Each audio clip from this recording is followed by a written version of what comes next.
এই হাদিসটা আপনার মাকে বলবেন, আপনার বোনকে বলবেন, আপনার মেয়েকে বলবেন, আপনার স্ত্রীকে বলবেন।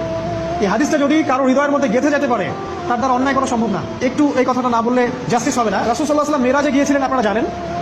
তিনি মেরাজের রাতে অনেক অলৌকিক জিনিস দেখেছেন, নবীদের সাথে সাক্ষাৎ করেছেন, ইভেন আল্লাহর সাথে কথা বলেছেন, আল্লাহর নূর দেখেছেন।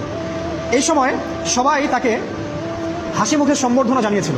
যার সাথেই দেখা হয়েছে তার সাথেই তিনি হাসি মুখে অভ্যর্থনা তাকে জানিয়েছে, আসসালামু আলাইকা আইয়ুহান নবী, সবাই বলেছে হাসি মুখে। একজন মালাক, একজন ফেরেশতা তাকে দেখে হাসেননি, একজন। আপনারা কি জানেন রাসূল সাল্লাল্লাহু আলাইহি ওয়াসাল্লাম অবাক হয়েছিলেন। তিনি বলেছিলেন যে ইয়া জিবরিল, ওর চেহারাটা এত গম্ভীর কেন, সে আমাকে দেখে হাসছে না কেন, তার মুখে হাসি নাই কেন? জিবরিল আমিন বলেছেন যে না, মালিক, তার নাম মালিক, সূরা যুখরুফের মধ্যে আছে, তার নাম মালিক। যেদিন থেকে আল্লাহ জাহান্নাম সৃষ্টি করেছেন সেদিন থেকে তাকে জাহান্নামের দায়িত্ব দিয়েছেন, অর্থাৎ জাহান্নামের হেড অফ ডিপার্টমেন্ট, ইনচার্জ। সেদিন থেকে তার মুখের হাসি উঠে গেছে। আমরা দোয়া করি আমরা যেন তার সাক্ষাৎ না পাই। তার কাছে পারমিশন নিয়ে রাসূল সাল্লাল্লাহু আলাইহি ওয়াসাল্লাম জাহান্নামের দিকে তাকিয়েছিলেন, ভিতরে দেখেছেন কি আছে।